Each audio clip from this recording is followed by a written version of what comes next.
Assalamualaikum warahmatullahi wabarakatuh. Alhamdulillah wa syukurillah wala haula wala quwata illa billah. Rabbi sohri sodri wa yassirli amri wahlul uqdata min lisani yafqahu qawli amma ba'du. Yang saya hormati Bapak Rektor UIN Datuk Karama Palu, yang saya hormati Forum Koordinasi Pimpinan Daerah Sulteng, Bupati dan Wali Kota, Ketua Senat, dan seluruh anggota Senat yang berbahagia, para pimpinan perguruan tinggi di Sulawesi Tengah, para orang tua wisudawan yang berbahagia, serta wisudawan dan wisudawati yang berbahagia, tamu undangan, dan seluruh dosen, staf UIN yang berbahagia. Izinkanlah saya menyampaikan rasa syukur kehadirat Allah Subhanahu wa Ta'ala. Hari ini saya mendapat anugerah luar biasa, diundang oleh Universitas Islam Negeri Datuk Karama untuk bersilaturahmi, bertemu dengan para wisudawan yang wajahnya cerah-cerah, bahagia, terutama orang tua wisudawan, wisudawati juga nampak bahagia walaupun tidak satu ruangan. Insya Allah ke depan UIN punya ruangan untuk wisudawan dan pendamping wisudawan. Amin. Bapak Ibu yang berbahagia, pertama saya ingin mengucapkan selamat kepada UIN Datuk Karama atas kemajuan yang telah dicapai dengan 2 fakultas yang hadir dalam kepemimpinan Pak Rektor yang baru 10 bulan. Ini luar biasa. Tentu ini juga ada kerja keras dari pimpinan sebelumnya, dan ini merupakan sinergi yang luar biasa.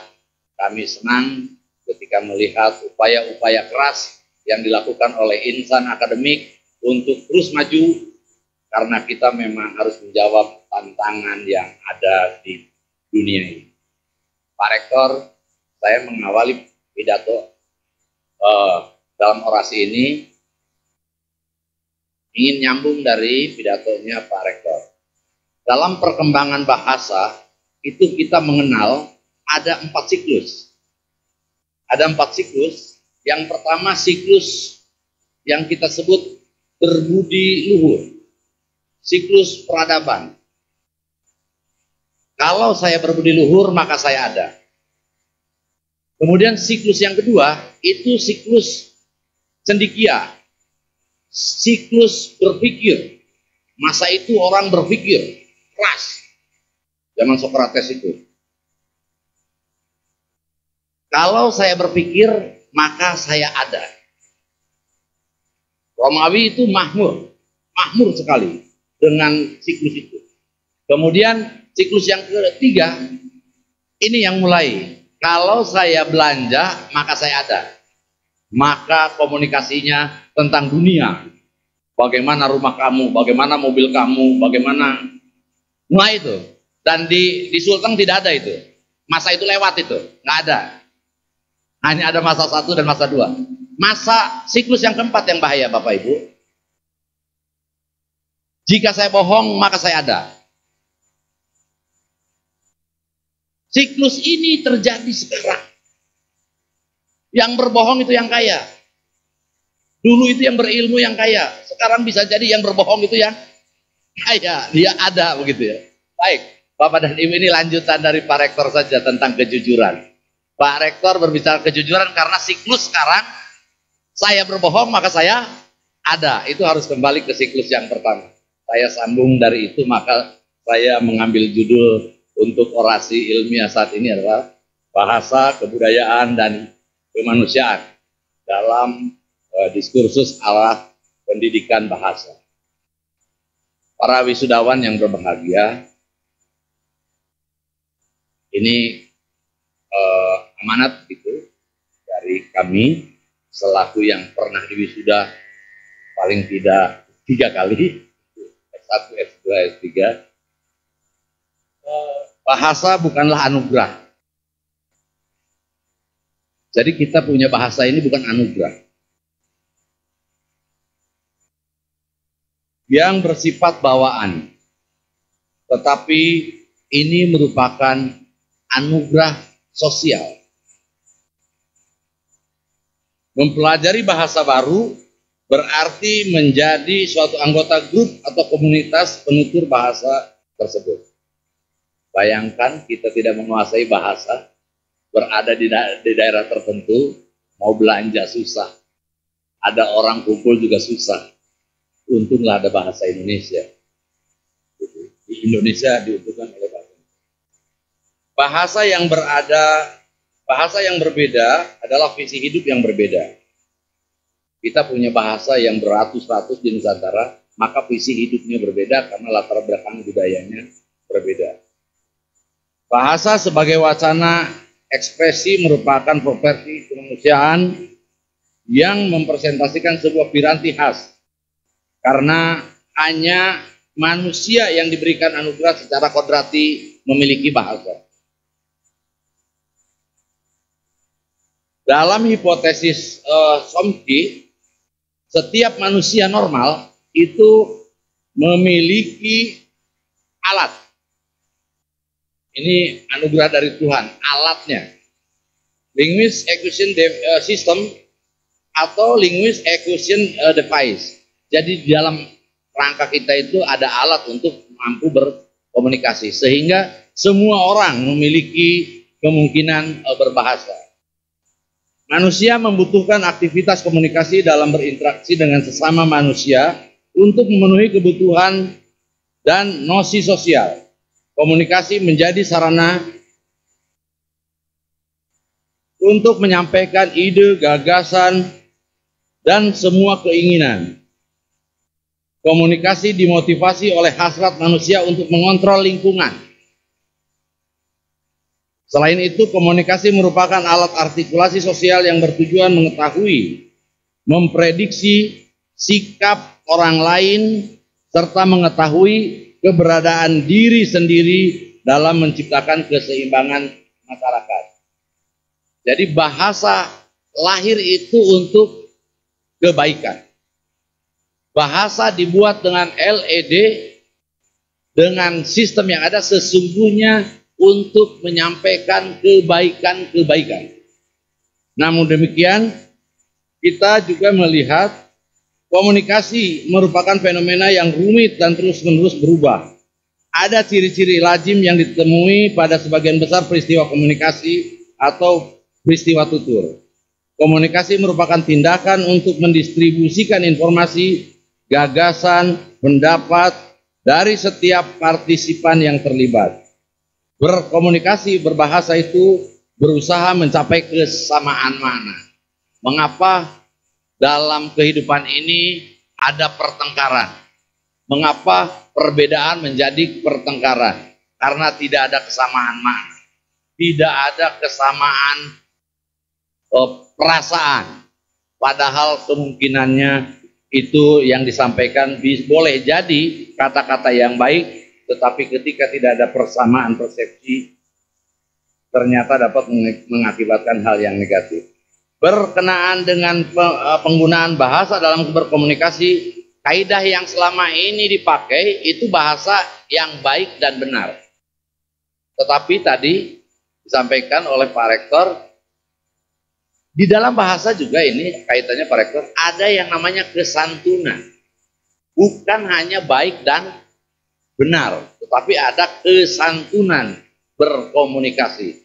Kesantunan inilah yang membuat kita bersama-sama bisa berempati, bisa saling menghargai, bisa saling mempererat hubungan, komunikasi, hubungan sosial, bahkan bisa jadi membuat kita yang tidak bersaudara menjadi saudara. Yang tidak ada garis keturunannya Bisa jadi dengan banyak berkomunikasi itu menyebabkan kita merasa sebagai saudara. Namun saat ini kita melihat dalam berkomunikasi ini terjadi perundungan. Ini untuk para wisudawan. Ada hal yang membuat kita sedih. Ada hal yang membuat kita sedih. Ternyata penggunaan bahasa itu digunakan untuk perundungan. Tindakan perundungan itu dilakukan dengan cepat melalui berbagai media. Betapa saat ini seseorang bisa jatuh harkat martabatnya karena penggunaan bahasa yang masif dari berbagai media. Jadi seseorang boleh jadi distigma dengan bahasa itu, dia berperilaku negatif yang belum tentu berperilaku negatif. Oleh karena itu, tindakan perundungan ini yang dilakukan oleh seseorang kepada orang lain atau kepada pihak lain cukup marah. Tindakan ini dilakukan dengan maksud untuk menyakiti secara fisik, mental, dan kejiwaan dan emosional. Baru-baru ini kita melihat ada perundungan yang mengakibatkan mahasiswa di salah satu perguruan tinggi di Jawa Tengah itu meninggal dunia. Jadi sangat bahaya sekali. Bapak Ibu nyambung dengan pidato Pak Rektor tadi bahwa empati itu juga dilaksanakan, dijalankan dengan tindakan-tindakan termasuk tindakan perilaku berbahasa. Terkait dengan ini, kekerasan simbolik verbal dalam bentuk penghinaan, pencemaran nama baik, ujaran kebencian dalam berbagai varian konteks nampaknya sering terjadi seperti yang ditujukan dengan beberapa kasus terakhir ini. Dengan kenyataan yang demikian, tidak mengherankan bila semakin banyak pengguna internet, efek sampingnya Pak Rektor dari apa yang kita sebut tadi, efek maksimalnya, pengguna internet, media sosial yang berperkara dengan hukum. Akibat membuat dan menyebarkan konten dalam bentuk opini, kritik secara konteks dapat dianggap bermuatan penghinaan dan pencemaran nama baik. Purwa dan Dari berpendapat bahwa kekerasan dapat dibatasi sebagai tindakan yang sengaja untuk memaksa, melakukan, mendominasi, mengendalikan, menguasai, menghancurkan melalui cara-cara fisik, cara-cara psikologis, ataupun gabungan dalam beragam bentuknya. Tindakan yang mungkin tidak disengaja, bahkan intensional, tetapi disadari oleh ketidaktahuan, kekurang pedulian, atau alasan-alasan lain yang menyebabkan subjek secara langsung atau tidak langsung terlibat dalam upaya pemaksaan, penaklukan, penghancuran, dominasi, dan perendahan manusia lain. Tentu kita dengan menggunakan bahasa tidak berharap ada upaya untuk merendahkan orang lain. Bagi para sarjana, menghormati orang lain juga bagian dari kesarjanaan. Mendahulukan pikiran dibanding perasaan itu cirinya sarjana. Mendahulukan pikiran dibandingkan perasaan itu cirinya sarjana, karena bahasa di situ turut beserta. Selama ini istilah kekerasan hanya dimaksudkan sebagai kekerasan fisik, misalnya pemukulan, penganiayaan, pembunuhan. Dengan demikian tindakan seorang atau kelompok dianggap melakukan kekerasan hanyalah mencakup pemukulan, penganiayaan, pembunuhan, dan perusakan terhadap barang atau bangunan orang lain. Kekerasan tidak disangkutkan dengan dampak mental seperti penghinaan, fitnah, menyindir, mengancam, membentak, menghardik, dan mencaci maki. Sejalan dengan pendapat itu, Baryadi memaparkan bahwa tindak tutur kekerasan dapat dibedakan menjadi 4. Pertama, tindak tutur tidak langsung. Kedua, tindak tutur langsung. Ketiga, tindak tutur kekerasan represif. Dan tindak tutur kekerasan alineatif. Nah, tindak tutur kekerasan tidak langsung adalah kekerasan verbal yang seketika itu juga mengenai korban, tetapi melalui media atau proses yang berantai. Nah, tindak kekerasan tidak langsung ini misalnya terwujud sebagai fitnah, stigmati, kemudian penskotipan. Kemudian tindakan tutur kekerasan langsung adalah tindakan tutur kekerasan yang menimpa pada korban pada saat berkomunikasi langsung. Tindak tutur kekerasan alienatif adalah tindak tutur yang bermaksud menjauhkan, mengasingkan, atau bahkan melenyapkan korban dari komunitas atau masyarakat. Kita sering melihat dengan tindak tutur kekerasan seseorang menjadi terpencil, terisolasi, bahkan mengasingkan diri. Boleh jadi dengan kekerasan seperti itu orang bunuh diri. Hadirin yang saya hormati, fenomena kekerasan verbal sungguh menjadi potret sosial dan budaya yang seharusnya menggelisahkan para akademisi, menggelisahkan para wisadawan, menggelisahkan pada orang tua. Karena lebih dalam lagi dalam melakukan studi penelitian tentang kekerasan ini agar tidak terus terjadi. Studi atau kajian terhadap kekerasan verbal akan berkontribusi penting bagi penemuan akar masalah yang terkait dengan pergeseran bahasa, pergeseran budaya, dan pergeseran sosial yang juga turut mempengaruhi dimensi kemanusiaan sebagai makhluk kebudayaan. Dengan demikian sejatinya kurikulum pendidikan bahasa, kurikulum yang lain tidak sekedar memosikan pembelajaran sekedar untuk bercakap, berkomunikasi, dan berpikir atau menghela ilmu pengetahuan, tetapi juga menjadi fenomena untuk membentuk peserta didik yang sadar dengan nilai-nilai kemanusiaan, baik lokal maupun global.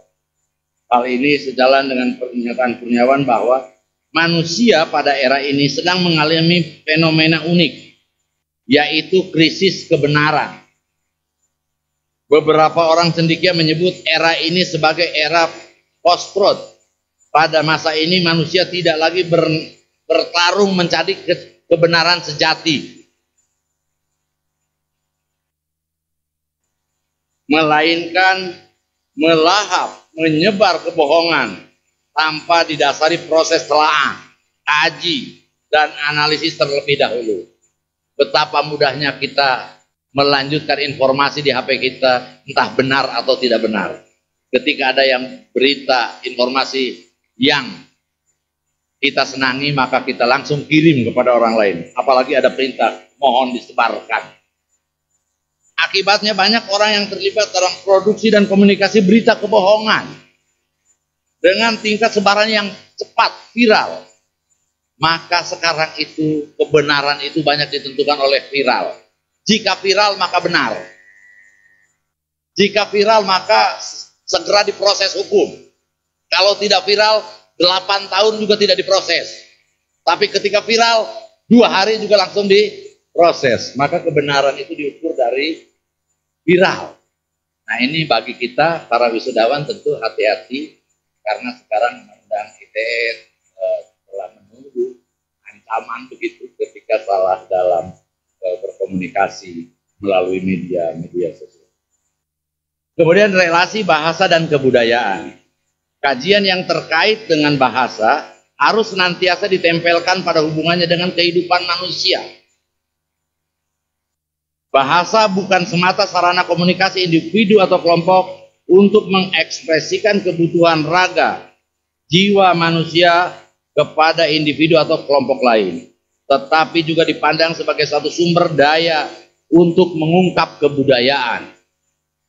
Melalui dari perilaku bahasa, identitas dan kehidupan penutur, pendayagunaan, pemberdayaan bahasa, sampai dengan pengembangan serta pelestarian nilai-nilai budaya. Kebudayaan pertama kali didefinisikan oleh Taylor pada tahun 1871 bahwa sebagai keseluruhan bidang meliputi pengetahuan, kepercayaan, seni, moral, hukum dan adat, dan kemampuan-kemampuan lain yang diperoleh dari manusia sebagai anggota masyarakat. Batasan tersebut tampaknya bersifat penjumlahan dengan menyebut unsur-unsur kebudayaan itu sendiri, tetapi tidak menyebut sifat atau karakteristik umum semua unsur-unsur kebudayaan tersebut. Dengan demikian, usaha kita memandang suatu objek, bentuk untuk menentukan apakah itu kebudayaan atau bukan akan ditentukan oleh pengklasifikasian objek-objek tersebut ke dalam unsur-unsur kebudayaan. Cara seperti ini kurang esensial, sehingga Wilson pada tahun 1966 mengatakan bahwa kebudayaan adalah pengetahuan yang ditransmisi, yang disebarkan secara sosial, baik bersifat ekspresional, normatif maupun simbolik, yang tercermin dalam tindakan dan benda-benda hasil karya manusia.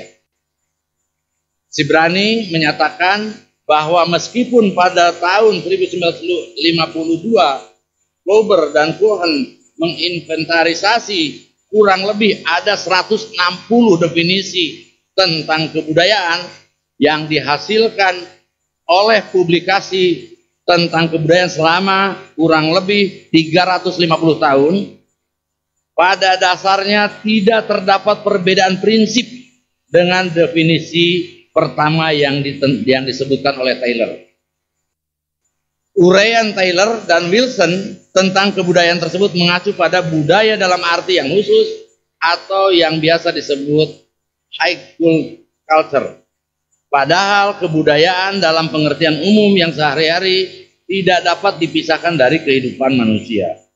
Setiap berbicara, bertindak, melakukan apapun, kita senantiasa terlibat dalam kebudayaan. Kebudayaan selalu diartikan sebagai sesuatu yang dimiliki manusia untuk dapat berperan, berfungsi, dan berada dalam kehidupan masyarakat.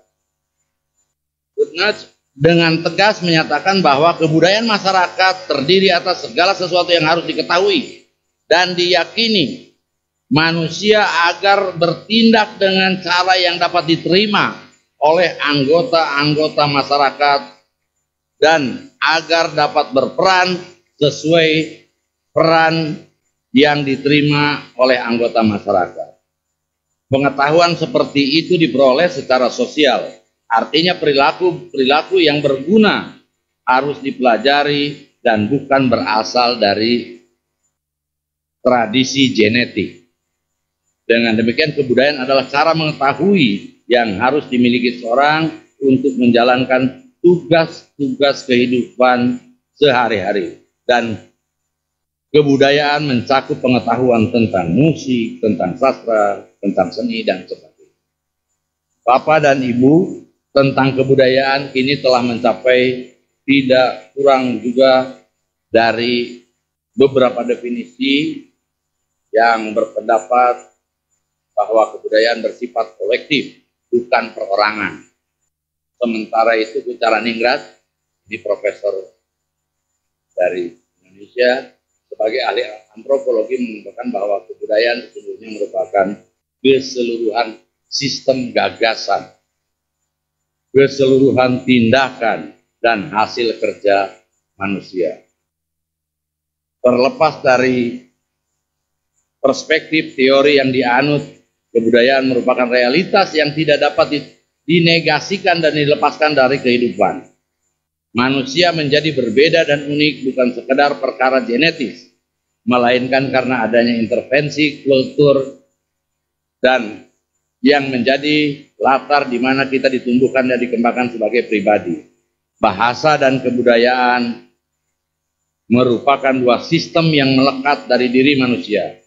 Sebagai kebudayaan merupakan sistem yang mengatur interaksi manusia, sedangkan bahasa merupakan sistem yang berfungsi sebagai sarana keberlangsungan interaksi.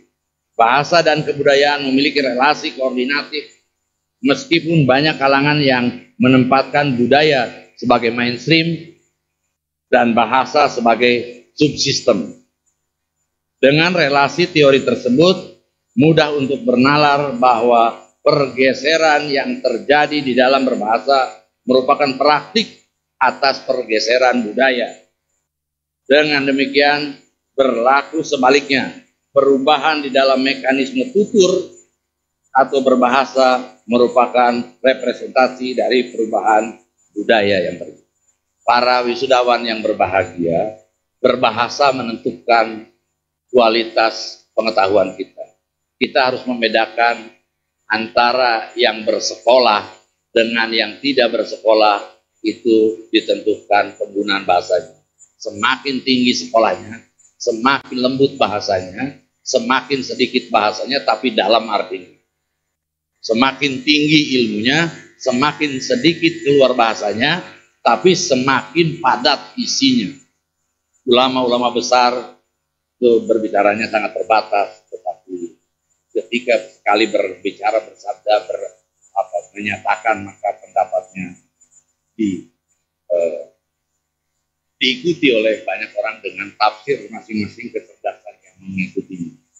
Kemudian pendidikan bahasa itu menuju arah baru. Karena ini untuk wisudawan, tentu bahasa kita itu sebagai arah baru setelah lulus sekolah. Berbeda dengan sebelum lulus kuliah. Sulit dibayangkan bagaimana jadinya dunia tanpa bahasa sebagai alat komunikasi. Ibu bapak silakan saja para dosen tidak mampu berkomunikasi bahasa Inggris, tidak mampu berkomunikasi bahasa Arab, berkumpul di tingkat internasional, kemudian berdiskusi dengan mereka 7-8 orang saja, round table, kebayang itu.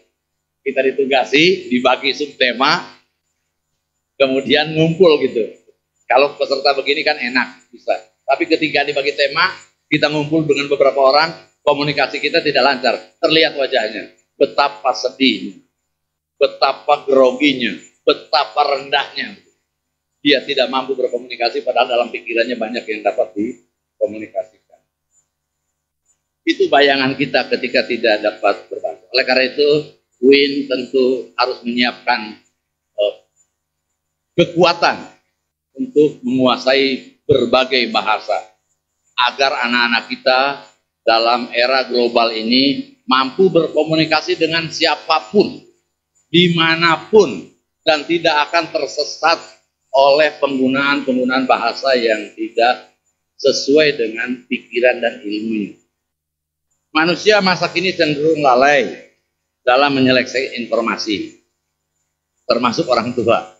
Kalau ibu-ibu tidak lalai, Ibu Dharma Weda ya, rajin. Banyak yang lalai. Nalar kritis manusia seolah ditumpulkan oleh kemudahan yang ditawarkan oleh internet. Jadi ketika ada informasi, lalai. Terus di forward. Manusia tidak lagi fokus pada benar atau salahnya suatu informasi. Malah yang menjadi patokan penting dalam berburu atau mendapatkan informasi adalah beberapa aktual, trending, dan viral. Oleh sebab itu, nalar kritis manusia harus dikonstruksi kembali, sebab pengabaian nalar kritis dalam pengelolaan informasi atau kebenaran besar dampaknya terhadap rusaknya tatanan sosial dan budaya masyarakat. Ketika nalar kritis tumpul, kita tidak banyak bisa berbuat. Ketika kita tidak punya kekuasaan yang leluasa, maka kita tidak banyak berbuat. Ini terlihat dari perkembangan sekarang. Datangnya abad 21 berimplikasi terhadap dinamika budaya umat manusia. Abad ini dicirikan oleh perkembangan ilmu pengetahuan dan teknologi yang begitu pesat, serta didukung oleh proses transformasi informasi sehingga menggeser pola kehidupan manusia termasuk dunia pendidikan. Para pembelajar mahasiswa abad 21 memiliki pengalaman dan harapan yang berbeda dengan pembelajar sebelum abad 21. Jadi abadnya pembelajar zaman Pak Rektor, zaman saya berbeda tentu dengan para wisudawan yang saat ini lulus. Kami zaman ketik, ya, skripsi diketik, kalau salah diulang lagi, ngetik lagi dari awal, diketik lagi, kalau tidak pakai tempelan apa itu? Ya, pisau. Ya, diketik. Jadi kalau bab pertama salah, kita mengetik ulang seluruh bab. Ngetik lagi, kembali lagi. Kalau 200 halaman bab pertama salah, karena tidak bisa digeser-geser pas halamannya, maka ngetik ulang semua. Makanya pinter-pinter mahasiswa zaman dulu, karena ngetiknya berulang-ulang. Yang sekarang disimpan saja di folder, tidak usah dibaca lagi, yang lain tentu dengan. Nah, para pembelajar abad 21 ini merupakan generasi milenial yang dalam kesehariannya merupakan pemakai aktif internet. Pengaksesan dunia digital dan pengguna multimedia yang cerdas serta berbeda dari generasi pembelajar abad sebelumnya. Selain itu, pembelajar abad ini pun memiliki cara dan gaya berpikir dengan karakteristik khusus. Katanya mager. Realitas tersebut menuntut pola didik dan interaksi pembelajaran yang dilakukan dengan ancangan serta konsep yang berbeda. Pembelajar abad 21 sangat membutuhkan pengajar, dosen, dengan berperan sebagai pamong atau fasilitator yang bersikap terbuka, adaptif, akomodatif terhadap kebutuhan mereka. Tidak ada lagi dosen killer. Jadi kalau zaman saya ada dosen killer, kalau boleh tidak memilih dosen itu ya sebaiknya tidak memilih begitu. Nah, pengajar abad ini tidak ada lagi karena harus terbuka, akomodatif, dan bahkan menjadi kakak ya, kakak orang tua. Bapak dan Ibu, mereka pun membutuhkan atmosfer akademik yang penuh tantangan. Berkenaan dengan itu, pembelajar harus merujuk pada era 4 karakter abad 21, yaitu berpikir kritis dengan pemecahan masalah, 2 kreatif dan inovatif, 3 kolaboratif, dan 4 komunikatif. Jadi ternyata Bapak dan Ibu yang IP-nya tinggi, kemampuan berkomunikasinya tidak terlalu tinggi, terkadang dalam realita kehidupan itu lebih maju yang IP-nya tidak tinggi, tapi kemampuan komunikasinya tinggi. Jadi pimpinan perusahaan banyak yang punya anak buah, padahal yang di kelasnya sebagai pimpinan dia lebih rendah intelektualnya dibandingkan yang dipimpinnya. Hal itu terjadi karena kemampuan berkomunikasi. Menurut Abdul Haq dan Rian, kompetensi abad 21 diorientasikan pada tuntutan dan karakteristik yang berciri global, berbasis masyarakat informasi, dan adanya pemanfaatan teknologi dalam segala bidang. Pada abad ini, capaian akademik pembelajar harus menekankan pada penguasaan 4 klaster utama keahlian, yaitu yang pertama, melek terhadap penguasaan teknologi. Jadi kalau tidak melek teknologi itu tertinggal. Kedua, memiliki kemampuan berdaya cipta tinggi. Para wisudawan, kemampuan yang kedua itu berdaya cipta tinggi. Orang yang senang bekerja di tempat pertama, membuat. Kalau senang dengan yang rusak, dia hadir untuk memperbaiki, itu cirinya bercipta. Kalau senang dia di tempat yang tidak maju, kemudian dia berniat memajukan, apalagi 50 sekian tahun, itu ciri orang yang ingin maju. Kemudian memiliki kemampuan berkomunikasi secara efektif sehingga lancar berbicara, berdiskusi dengan orang lain, dan ini akan dicirikan pelanggaran ini banyak teman, banyak relasi, sehingga bisa mendapatkan tanah, bisa mendapatkan hibah, bisa mendapatkan orang-orang Palestina beserta ibu-ibunya ya Pak Rektor. Nah, Bu Rektor, apakah mahasiswa Palestina yang ke sini beserta ibunya diantar? Nah, kalau beserta ibunya, Bapak Ketua Senat juga bersedia. Kemudian yang keempat, memiliki produktivitas yang tinggi. Jadi pembelajar abad 21, produktivitas tinggi itu bagian dari rencana pemerintah kita disandarkan kepada para wisudawan sekarang. Jadi kita betul-betul berharap betul pada setiap mewisuda mahasiswa, harapan Indonesia tertumpuk pada pundaknya. Sebab 10, 20, 30 tahun ke depan, Anda jadi pemimpin yang diharapkan lebih hebat daripada Pak Rektor, daripada kami yang pernah hadir, turut serta berkontribusi dalam memajukan universitas, memajukan Indonesia. Simpulan yang ingin saya sampaikan, kemahiran berbahasa bukan bakat bawaan, harus dilatih. Jadi harus dilatih. Tidak ada yang boleh mengatakan saya tidak bisa bahasa Inggris, tidak ada. Karena dia bukan bawaan. Tidak ada yang boleh mengatakan saya tidak bisa bahasa Arab. Bisanya na'am saja. Tidak, semuanya bisa karena dia bukan sifat bawaan. Harus dipelajari. Dan belajar bahasa Indonesia itu lebih sulit daripada belajar bahasa Inggris. Apalagi belajar bahasa Sunda yang undak-usuknya lebih banyak, itu lebih sulit. Artinya kita punya alat yang luar biasa. Jika belajar bahasa lain itu akan lebih mudah. Kemampuan berbahasa harus diasah, dilatih secara kontinu. Kalau bisa ada ramah ya, sehingga kita terbiasa menggunakan bahasa yang kita harapkan setiap hari. Jadi kalau mau perguruan tinggi ini masuk kelas dunia, pilihannya, maka seluruh sivitas akademika harus menggunakan bahasa yang digunakan di dunia. Bahasa Indonesia termasuk bahasa yang sudah masuk ke dalam bahasa dunia. Perjuangan teman-teman di luar seluruh luar biasa. Dosen jurusan, dosen program studi tidak cukup menguasai bekal berupa gramatikal bahasa, tetapi juga harus kokoh dalam pemahaman teori dan pembelajaran era modern sehingga mampu membangun, mengonsep, mengkonfirmasi, menyusun materi, bahkan sumber, media, bahan dan model pembelajaran serta evaluasi pembelajaran secara komprehensif sesuai dengan kebutuhan real.